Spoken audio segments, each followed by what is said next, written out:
Assalamualaikum warahmatullahi wabarakatuh. Para pembelajar dimanapun Anda berada, kita sekarang sampai ke sesi keempat tentang analisa lingkungan. Ya, nah, ini sebagai kelanjutan dari kemarin kan kita ngomong tentang tujuan dan strategi. Nah, sebelum kita lebih lanjut menentukan strateginya, kita udah tahu tujuannya kemana, arahnya kemana, yang mau dituju apa, maka kita sekarang perlu tahu dulu ada di mana kita. Ada di mana inilah fungsi utama dari analisa lingkungan.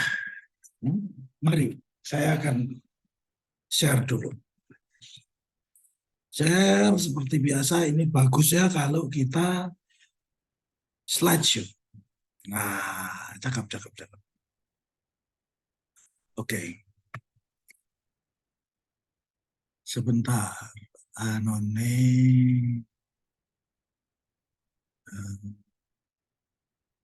Ada sesuatu yang saya perlu lakukan.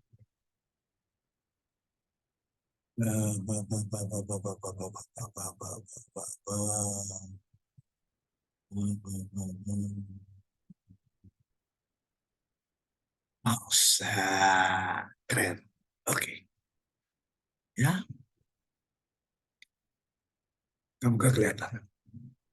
Baik. Kita akan ngomong tentang analisa lingkungan. Apa itu analisis lingkungan? Analisa lingkungan ini ya, kita butuhkan apa?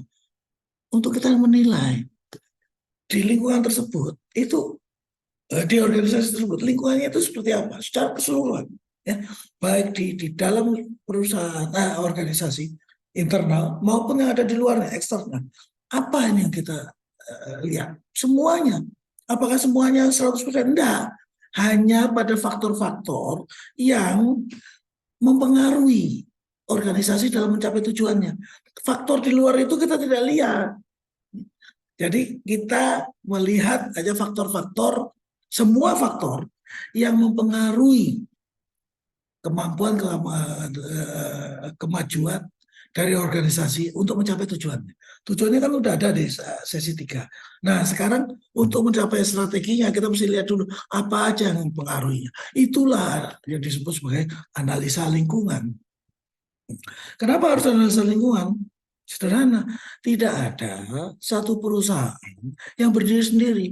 Dia selalu punya lingkungan.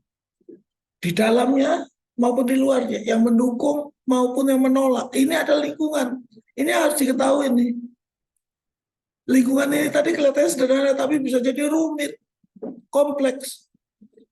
Dan bisa jadi mempengaruhi keseluruhan, bisa jadi cuma mempengaruhi satu bagian atau beberapa bagian saja. Nah ini tetap kita harus lihat. Ya, itu adalah kegunaannya kenapa kita harus melakukan analisa lingkungan.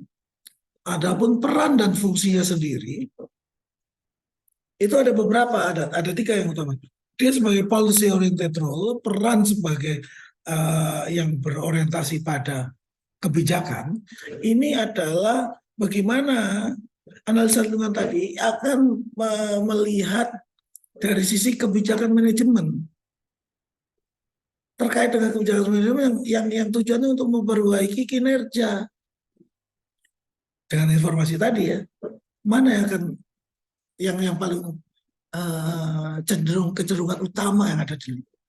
Kalau integrated strategic planning role atau fungsi peran perencanaan strategi yang terintegrasi itu adalah bagaimana memperbaiki kinerja tentang apa yang berimplikasi langsung pada proses perencanaan.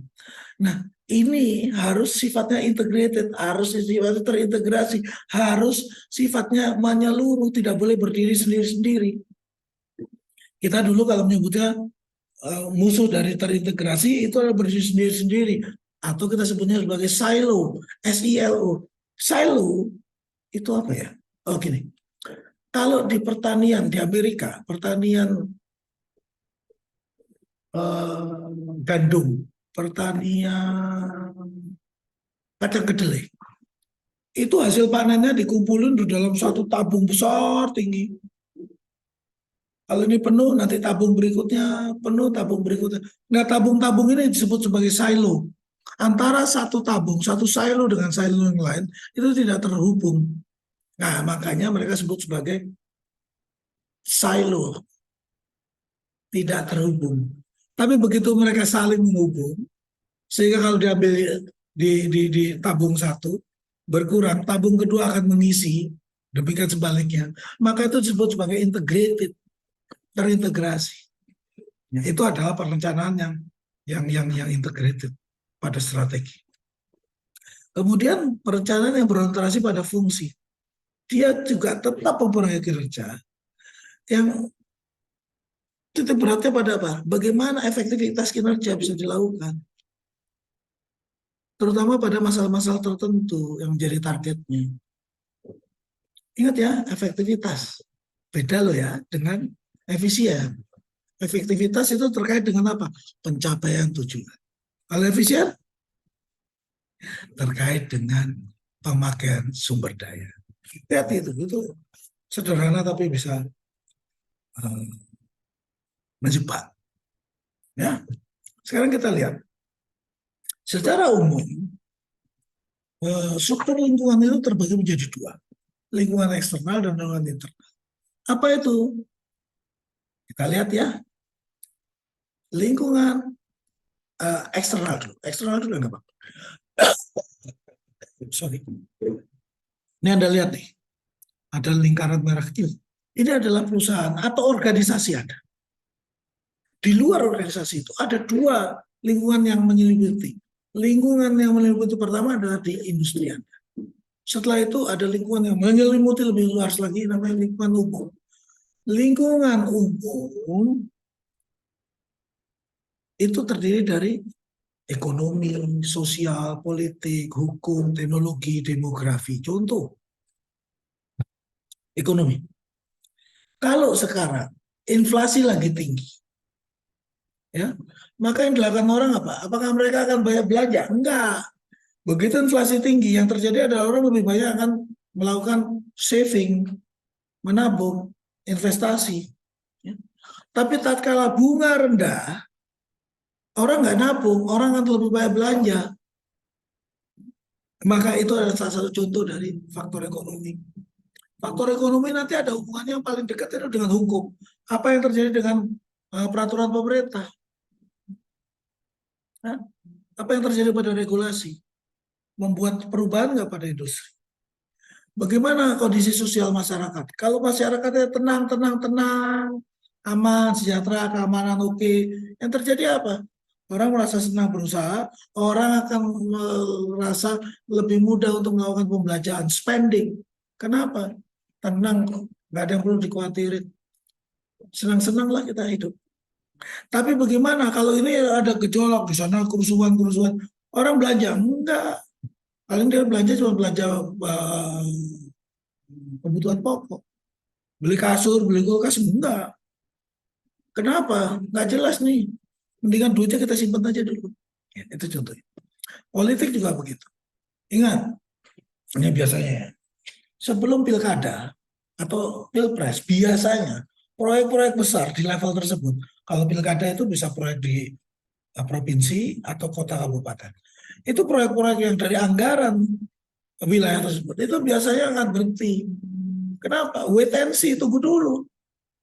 Ntar sedang kita kerjain tengah jalan, pimpinannya berubah, dibatalkan. Wah, akhirnya apa?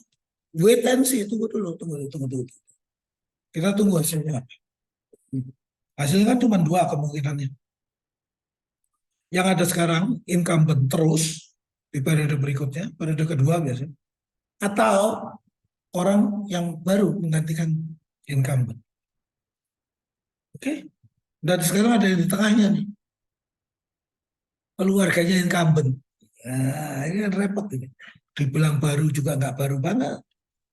Dibilang incumbent juga bukan. Nah, ini repot. Jadi yang ketiga. Oke. Kemudian teknologi tentunya Anda tahu ya, begitu ada teknologi, bisnis Anda bisa hilang. Contoh, Anda mungkin nggak tahu yang namanya telex. Cari tahu lah telex itu kayak apa. Oke, Anda pernah dengar yang nama Faximile? Fax, FAX tulisannya. Nggak pakai U loh, pakai A. Mana sekarang? Hilang. Kenapa? Ada teknologi, internet, email, messaging. Hilang. Apakah produknya nggak baik? Baik produknya. Tapi teknologi menawarkan lebih baik lagi. Sehingga hilang dia.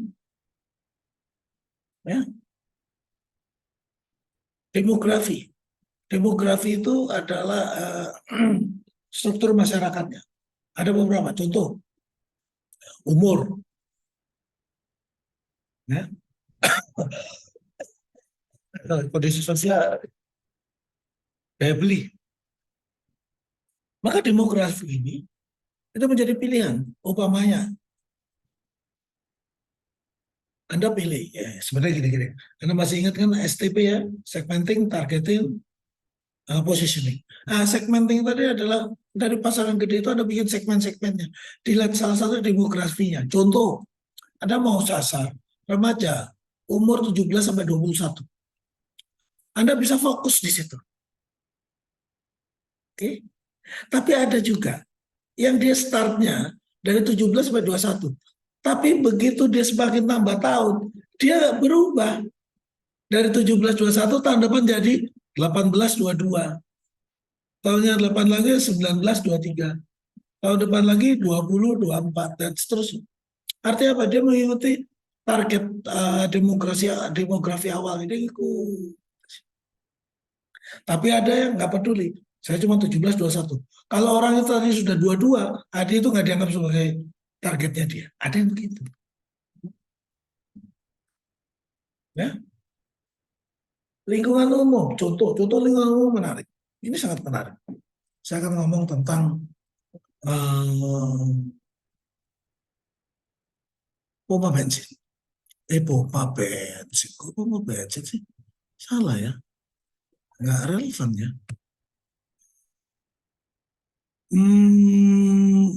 Bukan pompa bensin. Tadi mau ngomong apa? Oh ini. Bengkel mobil. Zaman dulu, bengkel mobil itu tarifnya nggak jelas. Ada yang bagus, mahal, ada yang murah. Mereka terguncang dengan apa? Asuransi mobil. Asuransi mobil. Itu kan dia punya bengkel rekanan. Bengkel rekanan itu kan harganya ditentukan oleh siapa? Oleh bengkel, bukan. Yang menentukan itu adalah asuransi. Dulu bengkel gak ada yang mau terima asuransi. Kenapa? Bayarnya lama, harganya murah. Mendingan langsung aja. Tapi sejalan dengan waktu, yang terjadi apa? Orang sekarang berebut menjadi bengkel rekanan asuransi. Harganya menjadi ditekan.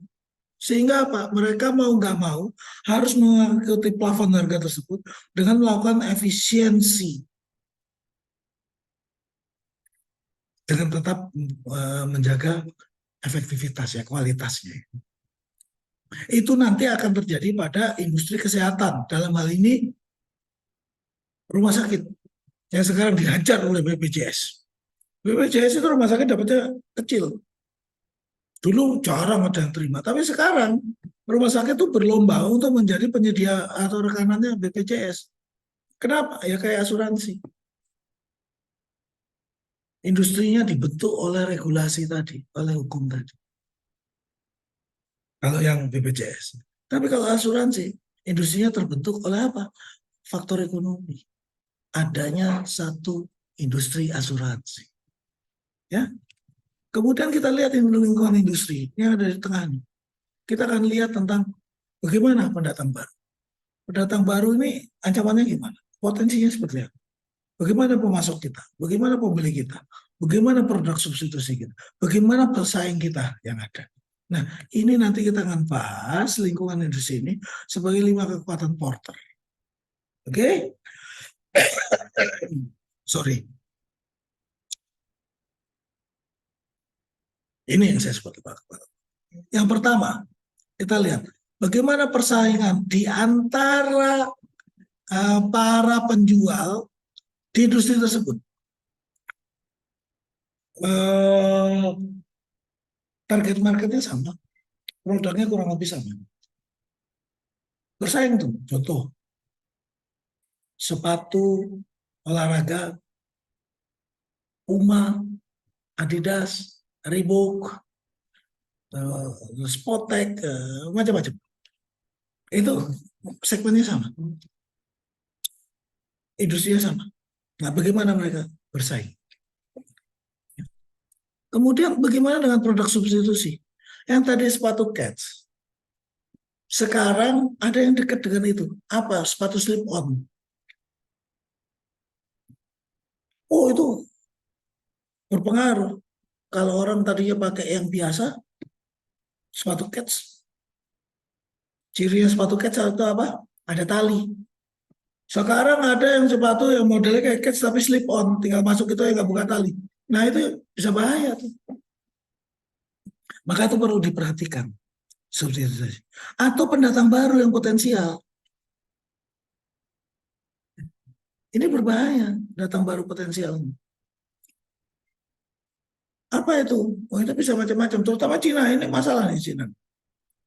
Dia ngeliat nih, sepatu ini kelihatannya bagus ya industrinya. Yang terjadi apa? Dia masuk ke situ dengan modal besar. Dengan akses besar. Nah, sempoyongan kita. Nah, maka itu hati-hati ya. Ada substitusi, ada pendatang baru. Nanti kita lihat juga dengan pemasok. Pemasok itu adalah segala pihak yang menyediakan sumber daya pada Anda. Material, bahan baku, bahan mentah, bahan produksi, alat, akses dana, itu ada di pemasok. Ya. Nih, pemasok. Bagaimana kekuatan dia? Relatif terhadap kita. Daya tawar kita terhadap dia gimana? Demikian juga yang terjadi pada pembeli. Distributor kita kayak gimana? Agen kita kayak gimana?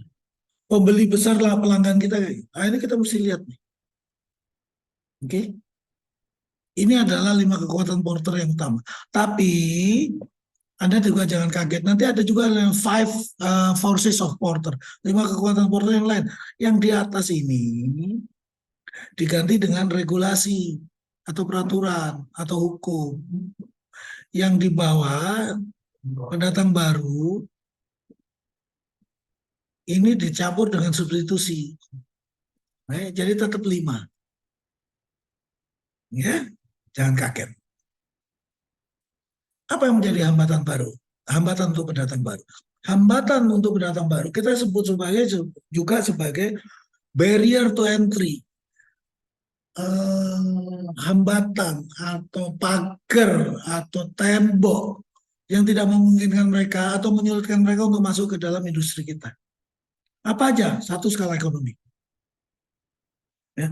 Kalau Anda sudah bisa punya jumlah produksi banyak sehingga harganya murah, maka orang yang mau masuk itu sempoyongan. Kenapa dia nggak bisa produksi banyak? Sehingga harganya nggak bisa murah. Ya,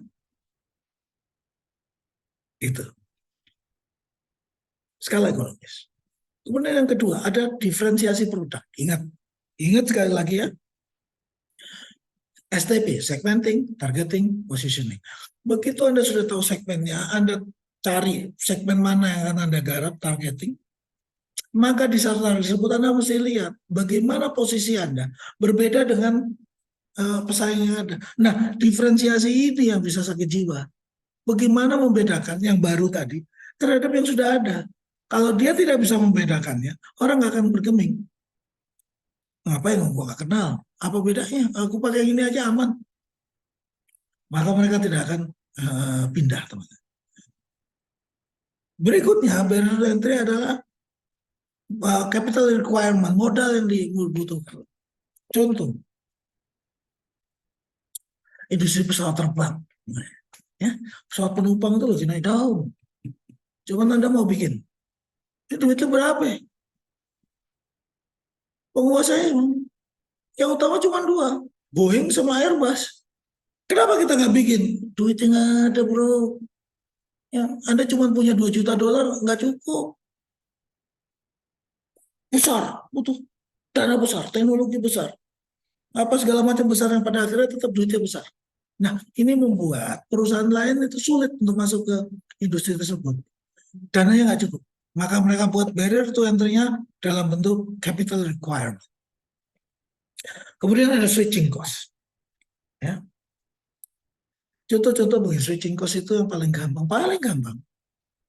Itu adalah perubahan dari apa namanya Android ke iPhone. Tahu dong iPhone, tahu dong Android. Dari iPhone ke Android, begitu dia pindah, puyeng dia. Ternyata nggak gampang.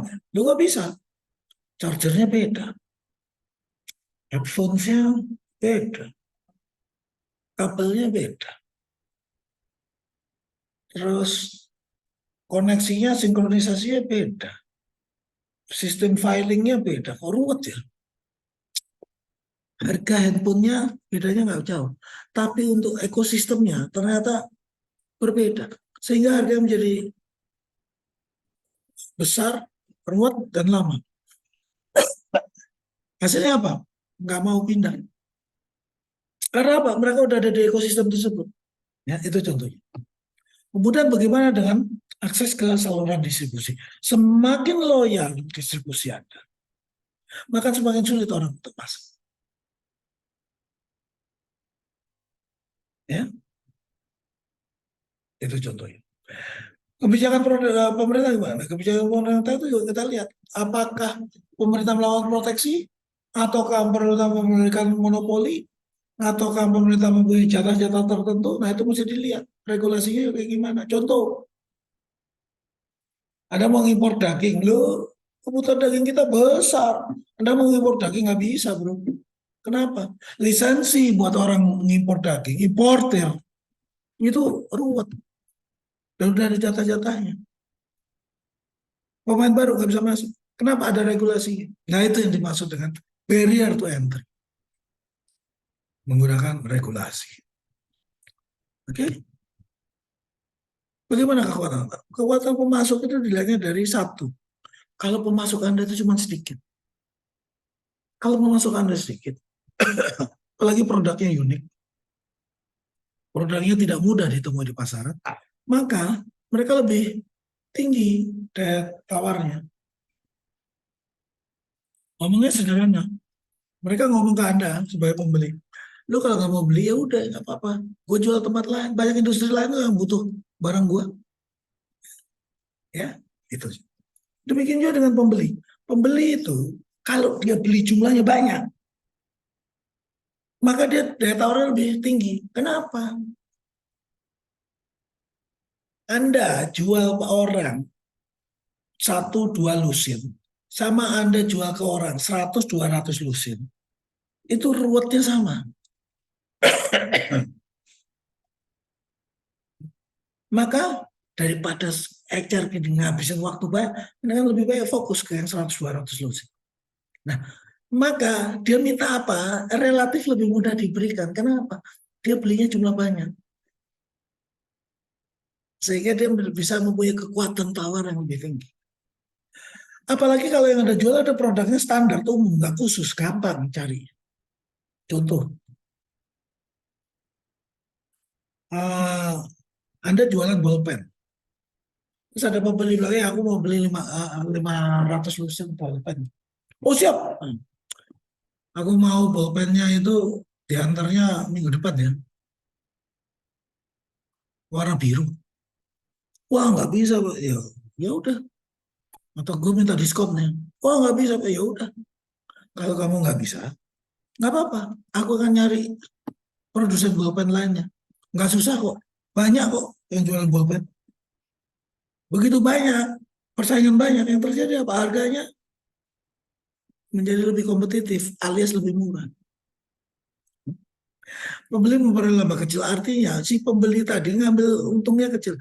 Dia cuma ngomong tentang skala bilangan besar. Marginnya kecil, tapi jumlahnya banyak.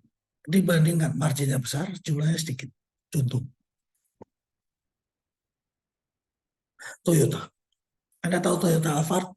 Wow, ya. Jualannya nggak banyak. Paling 2.000, 1.000, 2.000 unit. Indonesia, oh, nggak banyak. Bandingkan dengan Avanza, sama Toyotanya. Lebih murah dibandingkan Alphard. Marginnya lebih tipis. Jumlahnya lebih banyak. Dia sekali jual 30.000, 40.000 sebulan. Nah, kita lihat. Jadi untung yang paling besar bukan di Alphard. Secara keseluruhan untuk paling besar Toyota ada di Innova. Kenapa? Bilangan besar. Ya. Semakin dia main bilangan besar, sorry, marginnya tipis, semakin kuat dia untuk berdaya tawar. Oke? Nah, bagaimana dengan lingkungan internal? Lingkungan internal itu kita mesti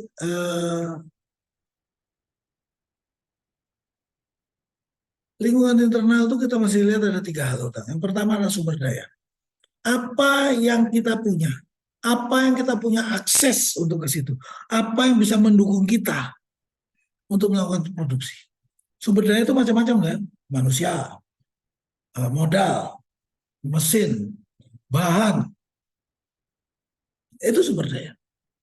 Network, jaringan, itu sumber daya. Berapa yang kita punya? Berapa yang bisa mendukung kita? Bagaimana kita akses ke mereka? Itu kita mesti hitung. Bagaimana kemampuan kita untuk mengelola sumber daya tadi? Itu capability. Apakah kita punya satu core competence atau kompetensi yang khusus dalam mengelola sumber daya itu, yang berbeda dengan kompetitor? Ya?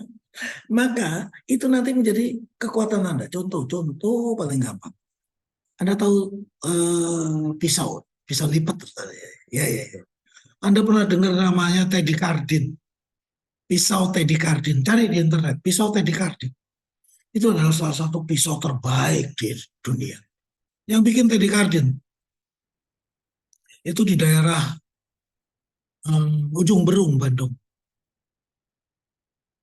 Yang menarik apa? Karena dikerjakan handmade, rapi banget. Anda nggak mau beli, pesan. Yang paling goblok tuh ya, kecil. Ya.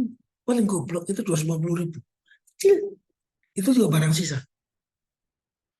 Rata-rata di harganya sekitar 2-3 juta. Pisau. Ya, cari tadi kartu. Nah, itu menjadi pembeda. Kenapa? Dia punya keahlian khusus untuk melakukan itu. Oke? Bagaimana berikutnya? Nah, maka pada sorry. Maka pada proses pelaksanaannya kita mesti lihat dulu relevansinya apa pada organisasi kita. Kalau organisasi kita multinasional maupun skala besar, kita akan secara relevansi paling tinggi itu di tiga-tiganya, internal, industri maupun umum lingkungannya. Tapi kalau ada di perusahaan kecil atau sangat kecil, yang paling tinggi relevansinya itu cuma internal sama industri. Yang lingkungan umum nggak terlalu penting. Kadang-kadang diabaikan juga nggak apa-apa. Tapi yang penting adalah internal dan industri. Oke, kenapa umum relatif diabaikan? Karena itu berlakunya lebih banyak. Sehingga yang menderita akan banyak. Yang terdampak banyak. Hasilnya persaingan mereka akan tetap sama. Yang ngadepinnya banyak. Tapi kalau ada multinasional besar, yang terkena dampak paling besar, ya Anda. Nah, itu makanya Anda harus fokus di umum tadi. Ingat umum itu apa aja tadi? Jangan lupa ya. Ekonomi, sosial, politik, hukum, teknologi, demografi. Ya. Oke. Nah, Setelah itu kita tentukan relevansinya sampai di mana pada hal-hal yang sifatnya strategis, strategic issues, hal-hal yang sifatnya strategis.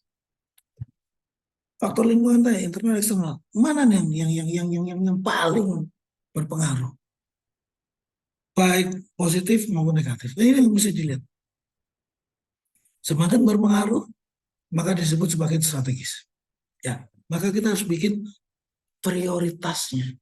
Setelah ini relevan atau enggak, terkait relevan itu terkait itu. Nah, kemudian kita lihat prioritasnya. Mana yang paling berdampak, mana yang paling penting. Terus sampai yang paling bawah. Oke, itu adalah setelah fokusnya kita lihat relevansinya. Kemudian teknik analisanya gimana? Ada macam-macam. Contoh yang pertama ada SWOT. Insya Allah di sesi sekarang sesi kelima minggu depan kita akan bicara. Ya, ada EV. EV itu apa? External Factor Evaluations. Ada EV, Internal Factor Evaluations. Ini semua ada dalam analisa SWOT. Strength, Weakness, Opportunity, Threat Analysis. Kemudian kita melakukan scanning environment. Environmental scanning. Apa? Irregular scanning. Itu dilakukan pada waktu ada masalah, krisis, jangka pendek. Seketika. Dilakukan. Apa yang terjadi? Analisa. Ada juga yang namanya regular scanning. Regular scanning dilakukan secara berjadwal. Ya, pokoknya setahun 2 kali. Maka apa itu? Di bulan 1 sama di bulan 7. Dilakukannya kapan? Setiap bulan pertama dan bulan ke-7. Bagaimana dengan continuous scanning? Continuous scanning itu dilakukan setiap saat. Gimana? Bulan 1, 2, 3, 4, 5, 6, 7, 8, 9, 10, 11, 12. 1, 2, 3, 4, 5, dan seterusnya. Artinya dilakukan secara terus-menerus. Nggak nungguin cuma di bulan 1 sama bulan 7. Itu contohnya continuous scanning. Setelah itu mereka melakukan peramalan, prediksi, forecasting. Ini harusnya tulisannya forecasting, bukan forecasting. Salah, yang nulis goblok. Apa? Begitu melakukan peramalan, forecasting, kita akan menentukan kondisinya. Sekarang begini, kalau kita lakukan penanganan, maka dia bisa berubah menjadi kayak begini. Itu dimulai dari melakukan peramalannya sebagaimana forecasting atas lingkungan yang ada. Kemudian kita mesti setelah kita menjalankan, kita melakukan evaluasi. Satu, ini konsep dan prakteknya sesuai dengan operasi di perencanaan kita. Masuk nggak di operasional perencanaan kita? Terus kemudian pada informasi tadi, analisa tadi, cukup nggak ngasih informasi untuk top management? Ingat ya, top management saya ingatkan. Top management, kalau kita ngomong top management, itu adanya di direksi sama sama D-1. D itu directors, direksi, -1. Satu level di bawahnya.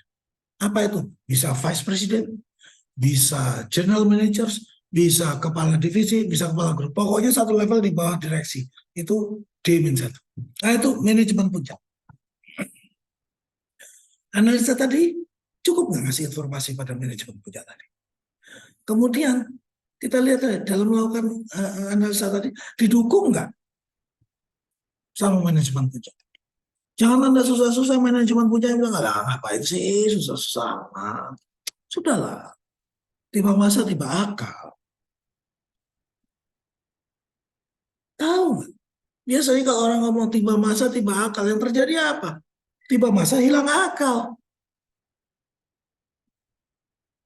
Bagaimana besok lah? Begitu besok bagaimana ini? Itu. Jadi ini menjadi penting. Apa yang menjadi persepsi? Apa yang menjadi keyakinan yang dilakukan oleh top management? Itu disebut sebagai tone at the top. Tone at the top ini akan mempengaruhi pelaksanaan di bawah. Ingat ya, guru kencing berdiri, murid kencing berlari. Artinya, kalau yang di atas ngasih contohnya nggak baik, bawahnya lebih parah lagi. Ya. Loh, kalau yang di atasnya bersinar panas, yang di bawahnya ya nggak hujan dong. Meskipun nggak jaminan juga ya. Kadang-kadang yang di atasnya panas, yang di bawah bisa hujan. Apalagi kalau yang di atasnya hujan, yang di bawahnya nggak mungkin panas, mesti hujan semua. Artinya tone tetap itu mempengaruhi apa yang ada di bawah.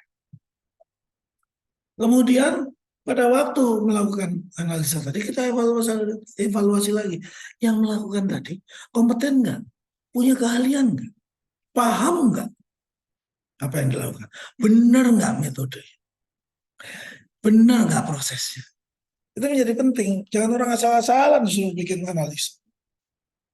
Ya, nanti kalau Anda skripsi, saya sarankan Anda ambil manajemen strategi. Kenapa? Nanti Anda akan diajarkan, belajar, mau sukarela atau terpaksa untuk berpikir, oh yang dimaksud strategis itu kayak apa sih? Harapannya begitu lulus, Anda udah tahu. Manajemen strategi itu kayak begini. Maka kita strateginya bisa begini, Pak. Nah, keren tuh. Nilai tambahannya naik tuh. Oke? Sampai di sini eh, saya harap cukup jelas ya. Tapi kalau nggak jelas biasa. Anda bisa ke e-learning tanya atau ke mana? WA group kita. Oke? Saya mohon maaf atas segala ketidaknyamanan yang saya timbulkan. Moga-moga minggu depan kita bisa ketemu lagi. Walau muafiq, ila aqwamit thoriq. Assalamualaikum warahmatullahi wabarakatuh.